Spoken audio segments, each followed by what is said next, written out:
अजी सुनते हैं घर में सारा राशन पानी खत्म हो गया है, शाम के लिए कुछ नहीं है, आते समय कुछ इंतजाम करके आना। अरे राजू के पापा सुनते हो, शाम के लिए कुछ राशन पानी नहीं है, शाम को क्या बनेगा और क्या खाया जाएगा? ये गरीबी हम लोगों की एक दिन जान लेके रहेगी, सबसे बड़ा अभिश्राप है। वो सब तो ठीक है तुम्हारी बातें, मगर पहले ये बताओ कि अभी के खाने के लिए है कि नहीं? बहुत जोरों की भूख लगे, अगर नहीं है तो बताओ, मैं लेके आऊं साहब। हाँ जी, थोड़ा से दाल चावल बचा था जो कि हम खिचड़ी बना रहे हैं। अभी 10 मिनट में राजू भी आ जाएगा तो साथ में हम तीनों मिलके वही खिचड़ी खा लेंगे, फिर शाम का इंतजाम कर लेना। ठीक है, मैं रुका हूँ, मगर शाम को अगर सेठ जी ने पैसे नहीं दिए तो बहुत ज्यादा दिक्कत हो जाएगी। राशन वाले का भी पैसा बाकी है, वो दोबारा उधार पे नहीं देगा। देखो सेठ जी से विनती करूंगा कि दे दे। अरे राजू तुम आ गए स्कूल से, आओ बेटा, तुम्हारा ही इंतजार हम दोनों कर रहे थे कि तुम आओ तो साथ में बैठ के हम लोग खाना खा सके। आओ खाना निकालते हैं। पिताजी, स्कूल के मास्टर जी ने कहा है कि कल से स्कूल नहीं आना। यदि आप मेरी फीस कल तक जमा नहीं करेंगे तो मुझे क्लास में बैठने नहीं देंगे। देखो बेटा, बुरा तो मत मानना, मगर मेरे पास इतने पैसे नहीं कि मैं कल तक तुम्हारी फीस जमा कर दूं। ऐसा करो, तुम स्कूल छोड़ दो और घर पे बैठो, क्योंकि खाने के तो लाले पड़ चुके हैं, अब फीस कहाँ से मैं लाऊं, तुम ही बताओ। और सेठ का भी कर्जा हो।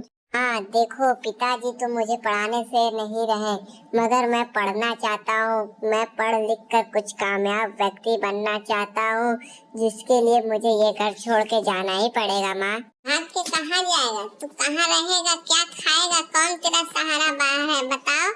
ये सब सोच मत, दिमाग से फालतू बात निकाल दे। माँ के बाप के साथ मिल के खेती कर और यहीं रह के कुछ कर। मैं भागकर चाचा जी के यहाँ जा रहा हूँ, वैसे भी चाचा जी का कोई है नहीं इस दुनिया में, और मैं जाकर वहाँ आराम से पढ़ लिख लूंगा और उनका थोड़ा हाथ भी पढ़ा दूंगा। ऐसे मेरी जिंदगी बन जाएगी। पिताजी तो पढ़ाने से नहीं रहे।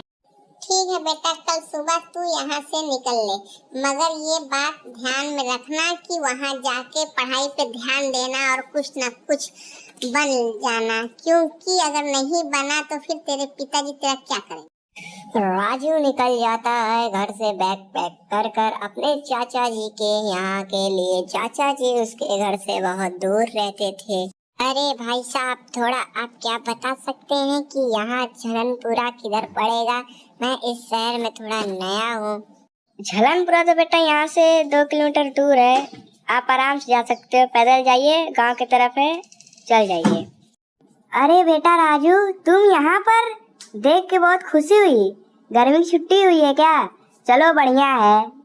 नहीं चाचा जी, मैं घर से भाग आया हूँ क्योंकि पिताजी ने मुझे पढ़ने से रोक दिया, कहा कि अब तुम पढ़ो लिखो मत, काम करो, इसलिए मेरे पास कोई चारा नहीं था। मैं भाग के आपके यहाँ आया हूँ कि यहीं रह के पढ़ूंगा और आपका सहारा भी है। अच्छा ठीक है बेटा, वैसे तो खुशी हुई सुन के कि तुम पढ़ने के लिए आए हो।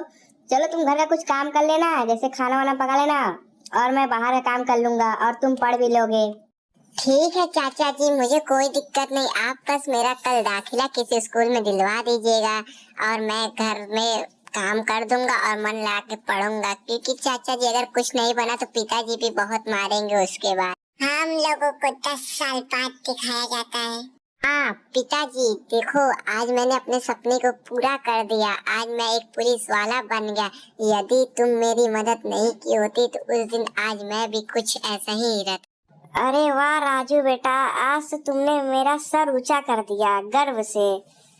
उस दिन तुमने मेरी बात ना मानकर बहुत अच्छा काम किया, वरना आज तुम भी एक मजदूर किसान होते।